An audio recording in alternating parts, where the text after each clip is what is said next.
bottom of the sea. But the water isn't even blue anymore. The sky's only a memory. And you float there, in the silence. You stay there. And you decide that you'll die for them. Only then do they start coming out. They come. And they greet you and they judge the love you have for them. Eh Jamy, ça a l'air trop cool ce qu'ils font là. En plus, ils arrivent à faire ça sans respirer. Mais dis donc, je tiens pas aussi longtemps moi. Tu crois qu'ils se sont entraînés? Mais bien sûr, Fred, il s'agit de l'apnée. L'apnée vient du grec pnéo qui veut dire respirer, avec le préfixe privatif a qui veut dire sans respirer. C'est la capacité à plonger sans renouveler l'air de ses poumons, c'est-à-dire sans utiliser la filière de Krebs.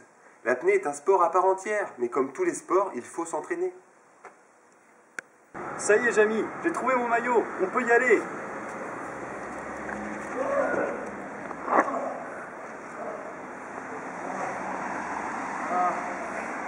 J'avais pas vu qu'elle était vide. J'avais pas vu qu'elle était vide. C'est comme ça. Je vais réfléchir un peu. Mais bien sûr, Fred, mais tout d'abord, voyons ce qui se passe d'un point de vue physiologique, avant de comprendre comment l'ostéopathe peut intervenir dans l'amélioration des performances de l'apnéiste, ou de son suivi.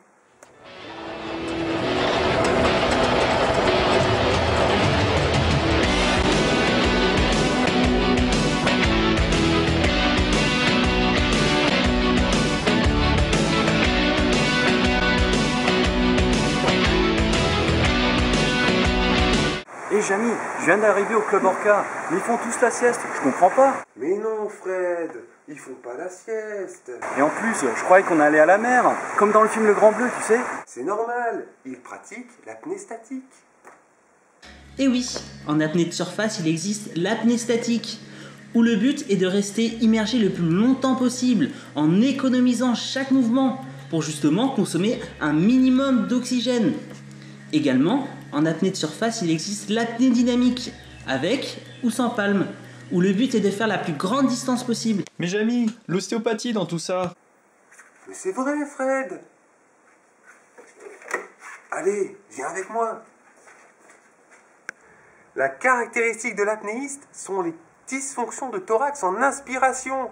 C'est-à-dire que l'apnéiste va énormément solliciter tous les muscles respiratoires et même les accessoires.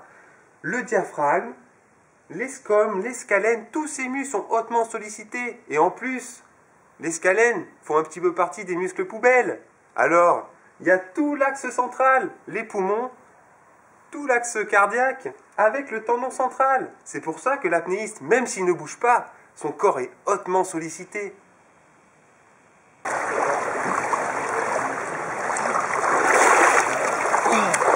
Eh Jamy, j'ai l'impression que quand je retiens ma respiration trop longtemps, j'ai l'impression que mon ventre se spasme, comme si je voulais respirer sous l'eau. Mais non, Fred, c'est ton diaphragme qui se contracte. D'ailleurs, le corps a mis des dispositifs à cet effet. Viens voir le schéma. Le cœur, l'aorte ascendante, le tronc brachiocéphalique, l'artère subclavienne, l'artère carotide primitive, et ici, au niveau de C4, la bifurcation carotidienne entre la carotide externe et la carotide interne, se situe le sinus carotidien contenant les chémo et les barorécepteurs. Et là, les chémorécepteurs sont très sensibles à la montée de CO2 dans le sang. Et c'est ça qui entraîne la rupture de l'apnée, l'envie de respirer, la contraction du diaphragme, Fred. Et ça, c'est un réflexe que tous les mammifères marins ont. Ce qui prouve bien que notre origine est marine. Du moins, qu'elle est commune. Ah d'accord, donc tout ce que j'ai à faire c'est d'hyperventiler pour diminuer le taux de CO2 dans mon sang, pour repousser le réflexe respiratoire.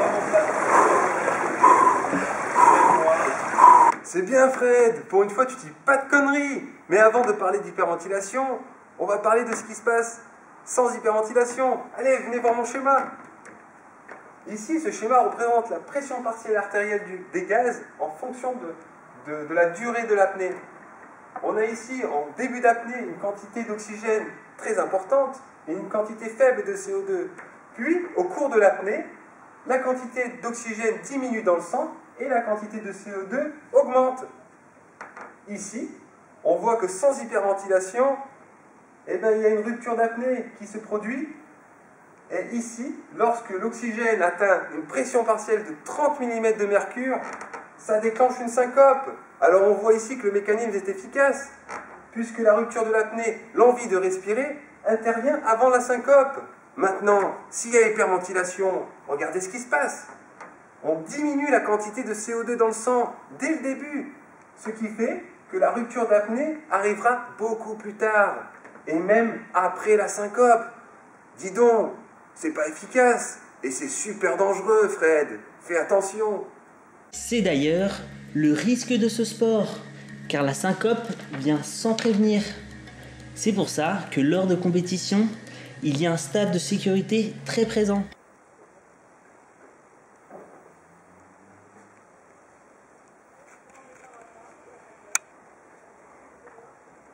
Hé Jamy, tu me disais qu'ils faisaient pas la sieste. Mais comment ça se fait qu'ils sont tous en pyjama? Et non, Jamy, ce ne sont pas des pyjamas, ce sont des combinaisons.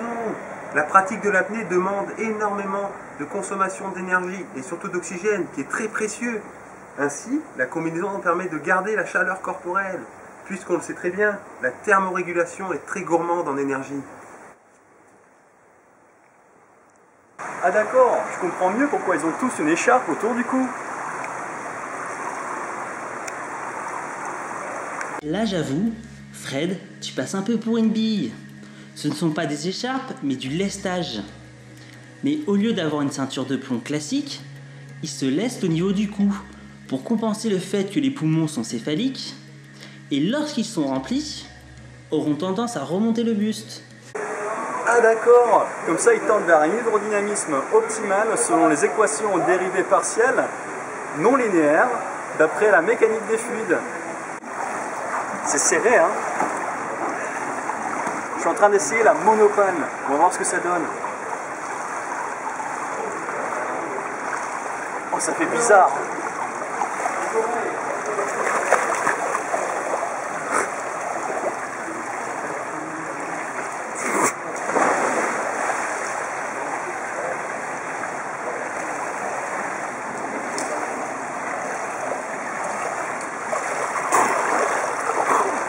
Eh dis donc, Jamy, ça fait super mal aux jambes.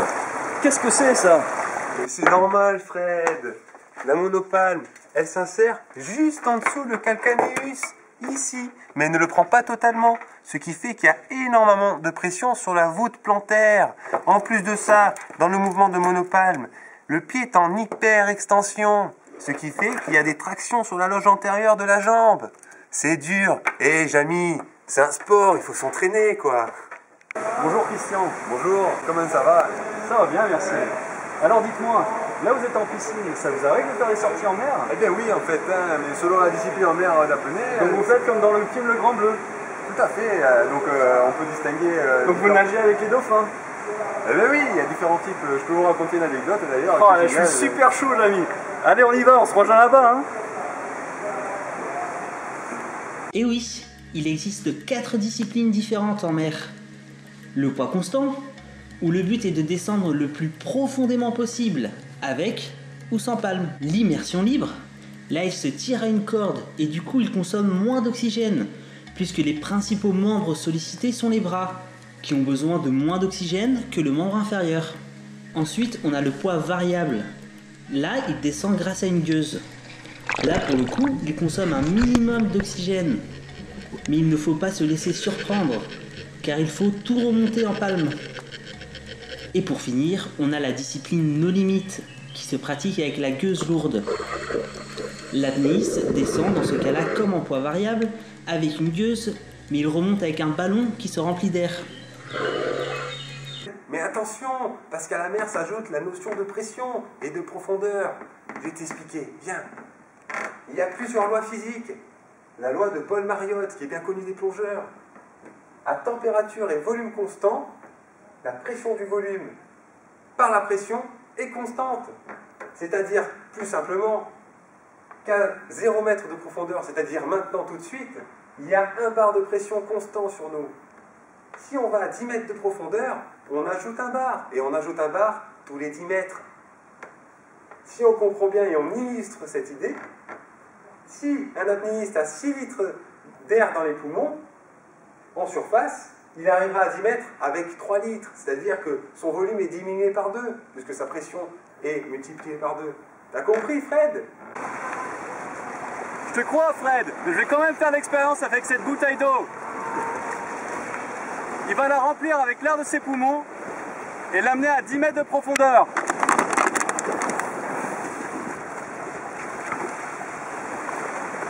On va voir ce que ça donne. Tiens, vas-y, toi. Amène-la à 10 mètres. T'es un bon, toi, en apnée.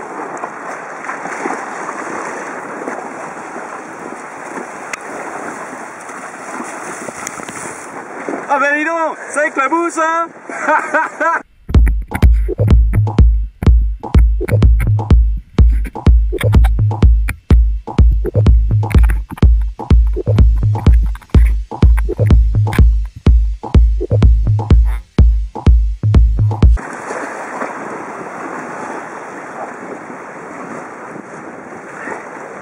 Et Jamy, si les poumons réduisent de volume comme ça à 10 mètres, qu'est-ce que c'est à 200 mètres?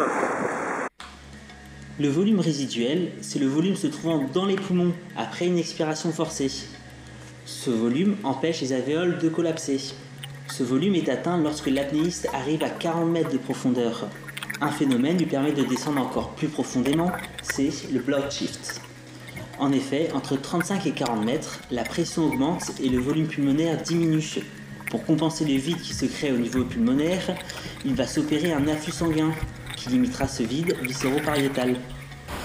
Hé Jamy, j'ai eu super mal aux oreilles en essayant de suivre l'apnéiste. Comment ça se fait? Ah tiens, il est là, je vais lui demander.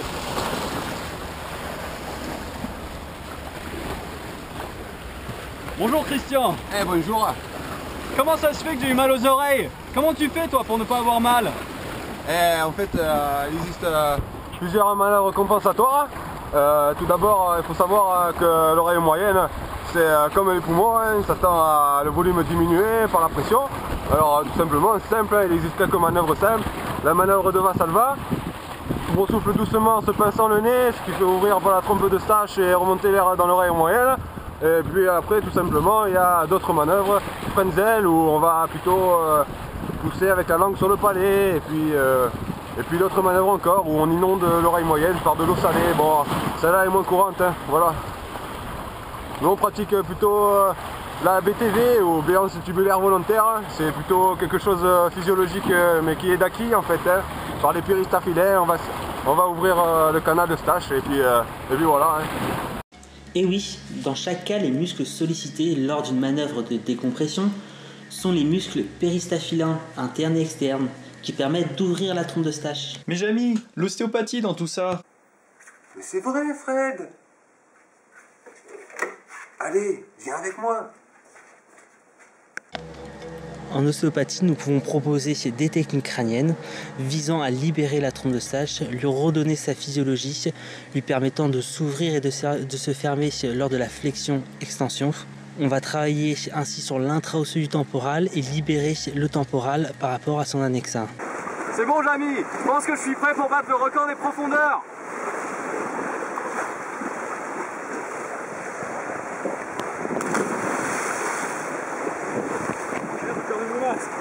J'ai perdu mon masque. Je l'ai retrouvé, c'est bon. Allez, c'est parti pour de bon.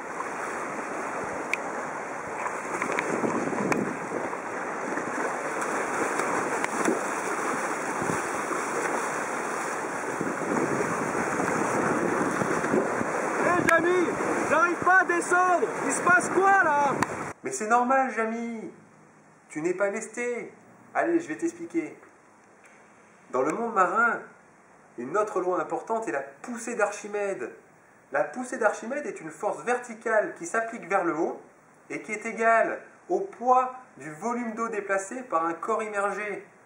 Allez, venez avec moi pour plus de précision.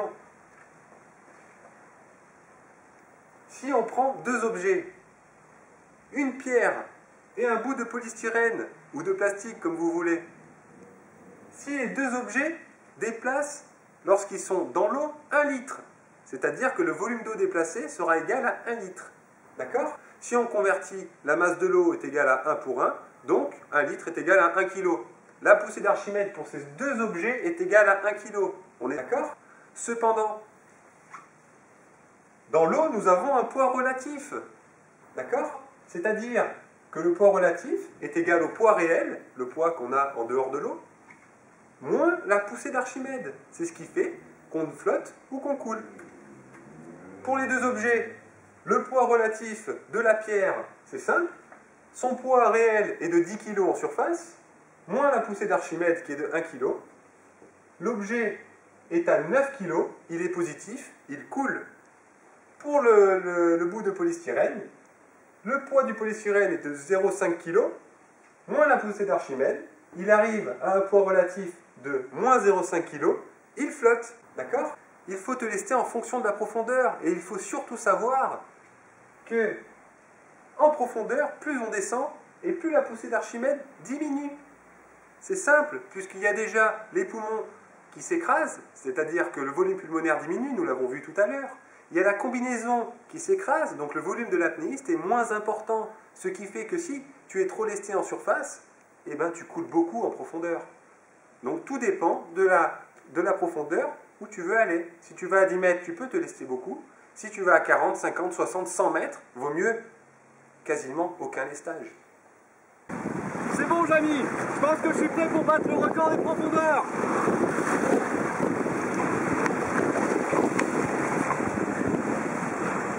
Nous avons vu la loi de Bohr-Mariotte, donc la pression augmente en fonction de la profondeur. Et il y a une autre loi importante, c'est la loi de Henry, c'est-à-dire que plus la pression qu'exerce un gaz sur un liquide, et plus il va se dissoudre facilement. Donc, la quantité d'oxygène au début, qui est importante dans le corps, la pression qu'exerce ce gaz va augmenter à 10 mètres, et va augmenter à 20 mètres. D'accord?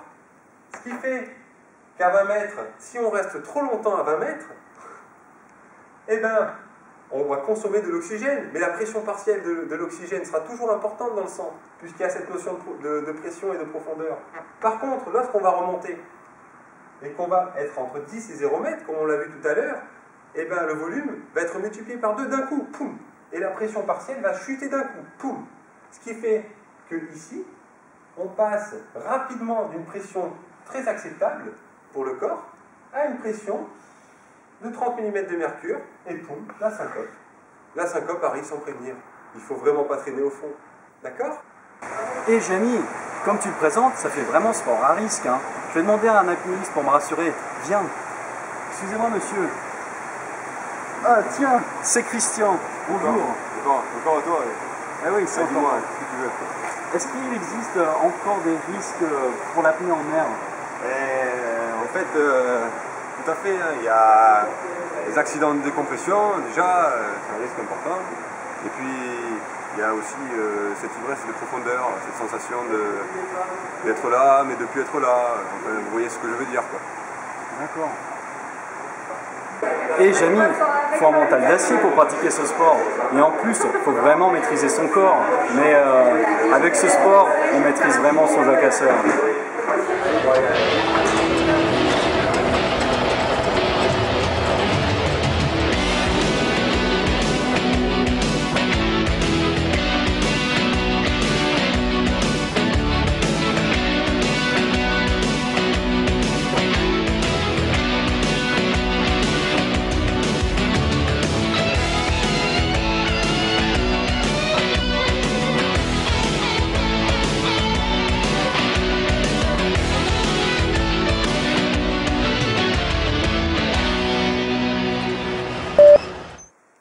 Là, il parle un peu, quoi. Allez, je vais vous expliquer.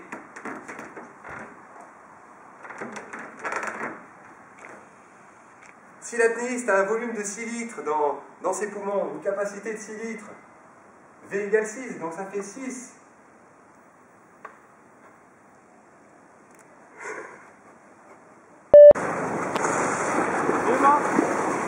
Mais non, Fred, c'est ton diaphragme qui se contracte. Le corps a mis des dispositifs pour...